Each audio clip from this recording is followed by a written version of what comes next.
तो आज हम रसायन विज्ञान के पहले पाठ के विषय में बात करने जा रहे हैं। इस पाठ को बहुत ध्यान से समझ लीजिए, बहुत सरल पाठ है यह। इस पाठ का नाम है रासायनिक अभिक्रियाएं एवं समीकरण। रासायनिक अभिक्रियाएं क्या होती हैं, रासायनिक अभिक्रियाएं किसे कहते हैं? तो वे सभी अभिक्रियाएं जिनमें होने वाले परिवर्तन ऐसे हों कि जिनको दोबारा साधारण विधियों से पुनः वापस ना किया जा सके।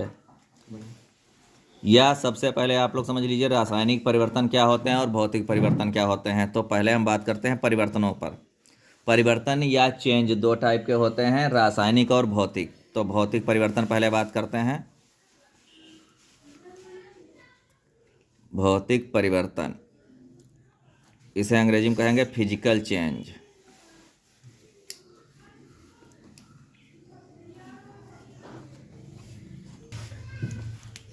तो भौतिक परिवर्तन वो परिवर्तन होते हैं जिनमें किसी भी वस्तु के केवल आकार में परिवर्तन किया जाता है, उसके गुण नहीं बदलते हैं, अर्थात उनकी प्रॉपर्टीज जो हैं वो चेंज नहीं होती हैं। जैसे तुमने गेहूं को मल के आटा मार लिया, आटा बना लिया, गेहूं में जो गुण है वही आटे में गुण होंगे। जितनी प्रोटीन वगैरह गेहूं में होती हैं उतनी ही आटे में होंगी। ये हो गया आपका कैसा भौतिक परिवर्तन। दूसरी चीज़, किसी प्लास्टिक को पिघला के उसका शेप चेंज कर लिया, तो वो पहले भी प्लास्टिक थी, बाद में भी प्लास्टिक रहेगी, तो यह हो गया आपका भौतिक परिवर्तन। या लकड़ी का कोई भी टुकड़ा काट के मेज कुर्सी बना ली गई, वो पहले भी लकड़ी थी, बाद में भी लकड़ी रही, तो ये आपका कैसा होगा, भौतिक परिवर्तन होगा। इसके बाद दूसरा आता है आपका रासायनिक परिवर्तन।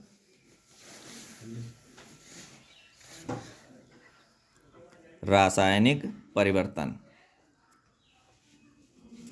इसको अंग्रेजी में बोलेंगे केमिकल चेंज। यहाँ पर एक चीज़ ध्यान रखना, भौतिक परिवर्तन जो होते हैं वो रिवर्सिबल होते हैं, अर्थात उत्क्रमणीय होते हैं।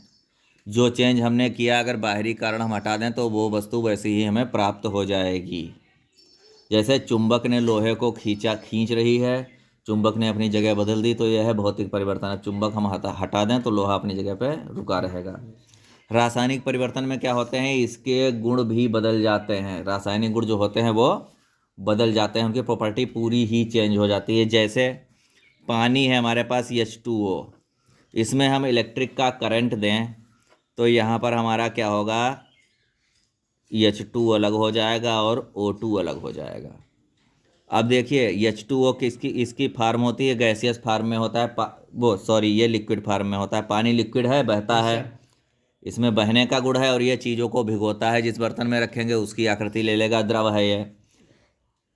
और पानी से हम प्यास बुझाते हैं, आग हल्की फुल्की लगी हो आग को भी पानी से बुझा सकते हैं। लेकिन इसके जब ये दोनों चीज़ें अलग हो जाएंगी, हाइड्रोजन और ऑक्सीजन, तो हाइड्रोजन एक ऐसी गैस है जो बहुत तेज़ी के साथ जलती है, अगर माचिस को दिखा दी गई तो बहुत तेज़ जलेगी। ऑक्सीजन अपने आप नहीं जलती है लेकिन जलने में सहायता करती है। कहीं आग धीमे जल रही हो तो ऑक्सीजन की मदद से आग तेज हो जाती है। इसका एग्जाम्पल ये है, जैसे हम चूल्हा जलाना हो में तो मुंह से फूंकते हैं, तो मुंह से क्या करते हैं, वातावरण की हवा खींच के तुरंत फूंक दी जाती है, तो हवा में ऑक्सीजन होती है 21-22% के लगभग, इसलिए चूल्हा जलने लगता है। तो हाइड्रोजन जलने वाली गैस है, ये जलने में सहायता करने वाली गैस है। दोनों के गुण बिल्कुल अलग हो गए। अब हाइड्रोजन और ऑक्सीजन को अगर हम एक बर्तन में भर के रख दें तो पानी नहीं बनेगा साधारण विधि से। इसके लिए भी हमको फिर इलेक्ट्रिक शॉक देना पड़ेगा, अर्थात केमिकल रिएक्शन करानी होगी, तभी केमिकल चेंज होगा। तो ये परिवर्तन हमारा हो गया रासायनिक परिवर्तन। इसी तरीके से मोमबत्ती का जलना, बर्निंग ऑफ कैंडल, ये भी रासायनिक परिवर्तन है, क्योंकि मोमबत्ती जब जलेगी तो जलने के बाद मोम खत्म हो जाएगा, धुआं और कोयला कालिख बचेगी। तो ये हो गया रासायनिक परिवर्तन हमारा। दूध से दही बनना, दूध से हमने दही बना दिया, अब दही से वापस दूध नहीं बनाया जा सकता, तो ये भी रासायनिक परिवर्तन हो गया। अब यहाँ पर भौतिक परिवर्तन और रासायनिक परिवर्तन क्लियर हो गए हैं। इसके बाद आता है रासायनिक अभिक्रिया। अगली हेडिंग डाल लेंगे हम, रासायनिक अभिक्रिया।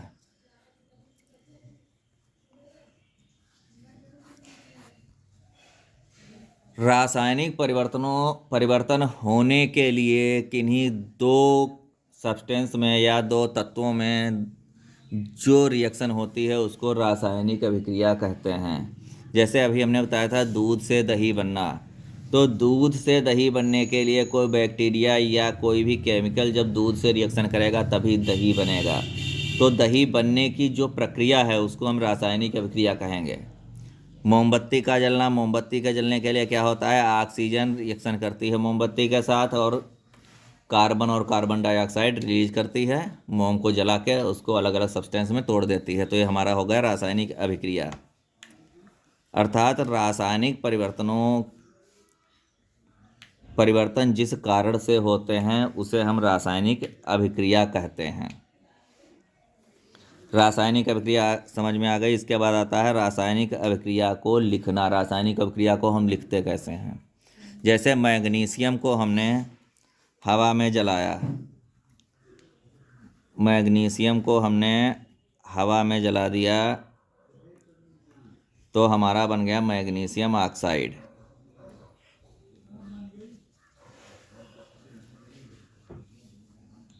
अब ये हो गई है रासायनिक अभिक्रिया। अब रासायनिक अभिक्रिया को अगर हम इस फॉर्म में लिख देते हैं तो ये रासायनिक समीकरण बोली जाती है। इसके लिए क्या करते हैं हम, रासायनिक समीकरण लिखने के लिए इसके कुछ प्रतीक होते हैं उनका यूज करते हैं। तो रासायनिक समीकरण की अगर परिभाषा आ जाए तो आप ये लिख देंगे, किसी भी रासायनिक अभिक्रिया को उनके प्रतीकों के द्वारा व्यक्त करने को हम रासायनिक समीकरण कहते हैं। जैसे मैग्नीशियम वाली रिएक्शन ऊपर है, इसको हम लिखते हैं Mg, हमने लिखा मैग्नीशियम के लिए। हवा में ऑक्सीजन मौजूद होती है, उससे रिएक्शन करती है, ऑक्सीजन को O2 लगाएंगे तो हमारा क्या बन जाएगा, MgO। ये रासायनिक समीकरण है। अब यहाँ पर देखो ऑक्सीजन 2 है, मैग्नीशियम 1 है, तो यहाँ पर हम 2 लगा देते हैं। तो 2 मैग्नीशियम और 2 ऑक्सीजन के अणु मिलकर 2 मैग्नीशियम ऑक्साइड के अणु बनाएंगे। अब ये हमारी रासायनिक समीकरण बन गई है। तो इसकी परिभाषा में लिख सकते हैं, किसी भी रासायनिक अभिक्रिया को उसके प्रतीकों के रूप में व्यक्त करना रासायनिक समीकरण कहलाता है। इसके बाद सबसे इम्पॉर्टेंट टॉपिक जो आपका आएगा वो इसमें आएगा रासायनिक समीकरण को संतुलित करना। आ जाएगा रासायनिक समीकरण को संतुलित करना। अब किताब में इसके लिए बहुत लंबी चौड़ी विधि दी है, लेकिन हम आपको शॉर्ट में बताएंगे जिससे आप लोग आसानी से जल्दी से समझ जाएं। इसके लिए सीधे सीधे हम 1-2 एग्जाम्पल ले लेंगे, इसको रासायनिक समीकरण संतुलित करने वाले, उससे देख के करवाते हैं आपको। अब इसके लिए जैसे हमारी किताब में एक प्रश्न दिया हुआ है, निम्नलिखित रासायनिक अभिक्रियाओं के लिए संतुलित समीकरण लिखिए। ये आपकी किताब का दूसरा क्वेश्चन है। इसमें दिया हुआ है आपका हाइड्रोजन प्लस क्लोरीन और बना दिया गया है हाइड्रोजन क्लोराइड।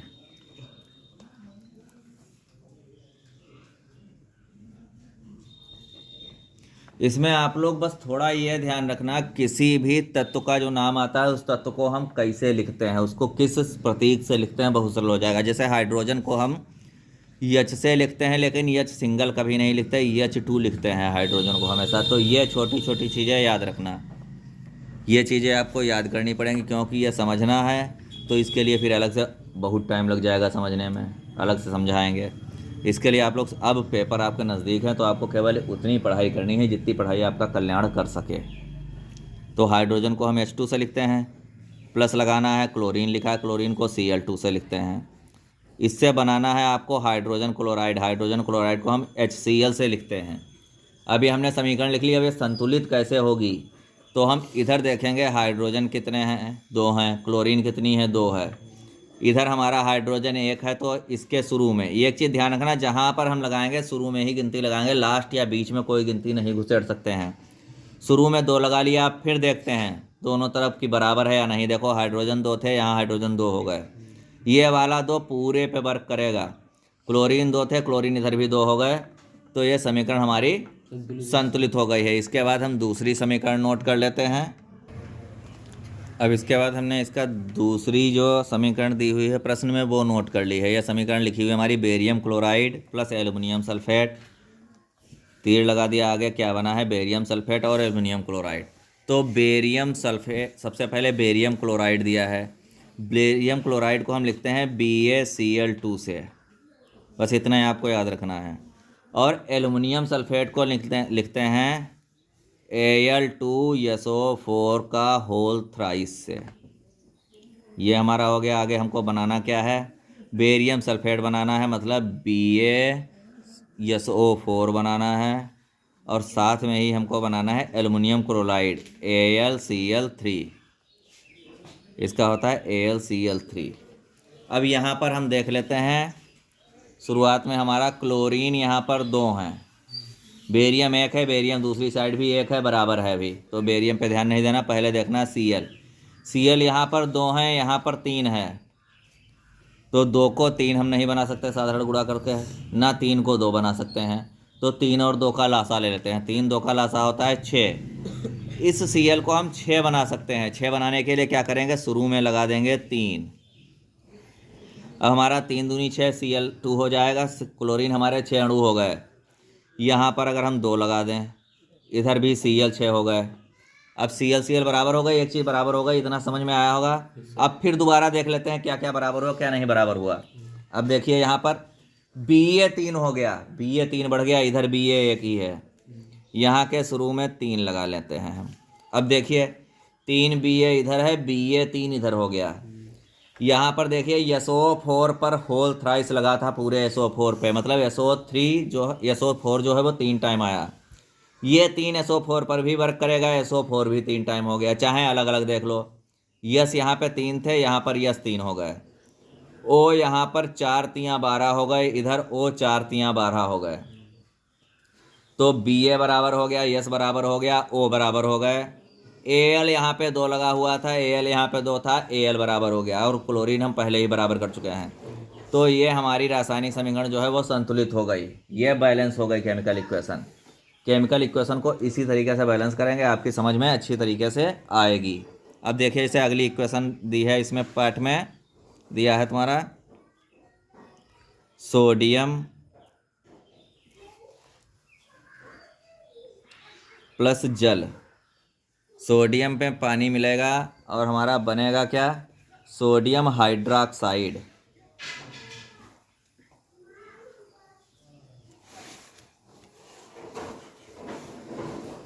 सोडियम हाइड्रोक्साइड बन जाएगा, और साथ में क्या बन जाएगा, हाइड्रोजन। अब यहाँ पर सोडियम को काहे से लिखते हैं, Na से लिखते हैं। पानी को काहे से लिखते हैं, जल को। तो देखिए यहाँ पे सोडियम को हम लिखते हैं Na से, जल को पानी को काहे से लिखते हैं, H2O से, सभी लोग जानते हैं, सिंपल फार्मूले हैं ये। इससे बनेगा सोडियम हाइड्रोक्साइड। सोडियम हाइड्रोक्साइड को NaOH कहेंगे, जहाँ पर हाइड्रोक्साइड लग जाए वहाँ पर OH जरूर आएगा, हाइड्रा ऑक्साइड, हाइड्रोजन और ऑक्सीजन, NaOH, और साथ में क्या बनता है, हाइड्रोजन गैस। अब हाइड्रोजन को हम खाली ना लिख के 2 लगा के लिखते हैं, ये हमने लिख लिया जो क्वेश्चन ने हमसे कहा है। अब इसको हम बैलेंस करेंगे, कैसे करेंगे देखते हैं। Na कितने हैं, Na इधर 1 है, इधर 1 है, Na बराबर है, H यहाँ पर देखेंगे 2 H ये है, 1 H ये है, H हो गए 3, इधर 3 H है, इधर 2 H है, ये गड़बड़ करेगा। तो यहाँ पर हम क्या करें, 1 H तो बढ़ा नहीं सकते, अगर हम यहाँ पर 2 लगा दें तो हमारे पास H हो गए 4। अब यहाँ पर हमारे 1 H है, 2 H ये है, यहाँ पर अगर 2 लगा देंगे हम तो H हो जाएगा 4 और 1 5। अब देखिए यहाँ पे इसमें 2 बढ़ाएंगे तो 4 H हो जाएगा, 1 H हो जाएगा, 5 H हो जाएंगे, लेकिन इधर 4 H है। अगर यहाँ पर हम 2 शुरू में लगा दें तो क्या हुआ, H हमारे 2 यहाँ पे हो गए, 2 ये 4 H इस साइड में हो गए और 4 H इधर हो गए, H बराबर हो गए हैं। O देख लीजिए, O यहाँ पर 2 है, यहाँ पर 2 है, O भी बराबर हो गए हैं। अब Na 2 यहाँ पर है, Na यहाँ पर 1 है, इसके शुरू में 2 लगा दें, अब हमारे Na भी बराबर, H भी बराबर, O भी बराबर, दोनों साइडों की सब चीज़ें बराबर हो गई हैं। ये भी इक्वेशन हमारी बैलेंस हो गई। अब बैलेंस करना आप लोगों के समझ में अच्छे से आ गया होगा। अब देखिए इसके बाद अगला हमारा प्रश्न नंबर 6 में क्वेश्चन दिए हुए हैं। पहला दिया हुआ है, इसमें भी संतुलित करना है HNO3। प्लस में है CaOH का होल ट्वाइस, एरो लगा हुआ है, आगे हमारा आता है CaNO3 का होल ट्वाइस, और प्लस में आता है H2O। ये रिएक्शन दी हुई है। अब इसमें हम देखेंगे पहले इस तरफ हमारे एक H यहाँ पर है और 2 H यहाँ पर है, टोटल H हैं 3। उसके अलावा भी अगर कोई पूरा एक यौगिक कहीं से बदल रहा हो तो देख लें। तो यहाँ पर हम देख लो NO3, ये सरल तरीका जो हम है वो बता रहे हैं। NO3 यहाँ पर एक बार है, यहाँ NO3 पर ट्वाइस लगा है, 2 बार है, तो इधर NO3 डबल होना चाहिए, 2 लगा दिया हमने। अब NO3 हमारे हो गए हैं बराबर, पहली चीज़ निपट गई। अब H गिनते हैं, यहाँ पर 2 H, यहाँ पर 2 H, 4 H हो गया। यहाँ टोटल H 2 ही हैं, यहाँ पे 2 लगा दो। अब H4 इधर हो गए, H4 इधर हो गए। अब O गिन लेते हैं हम, 3 दूनी 6 O और 2 ये O हो गए 8, इधर O गिरेंगे, 3 दूनी 6 O और 2 8 O बराबर हो गए, Ca बराबर हो गए, H बराबर हो गया, सब कुछ बराबर हो गया। ये समीकरण हमारी बैलेंस हो गई। अब दूसरा देखते हैं, NaOH प्लस H2SO4, एरो लगा है, Na2SO4 प्लस H2O। इसमें देखते हैं, यहाँ पर देखिए Na2 शुरू में ही मिल रहा है, इधर 2 लगा लो, Na बराबर हो गए। SO4 एक है, चाहो तो SO4 को छोड़ के बाकी चीज़ें देख लो, SO4 को गिनो मत, ये बराबर पहले से, इसको छोड़ लेते हैं। Na2 बराबर हो गया, Na को छोड़ लेते, तो हमारे पास क्या बचा।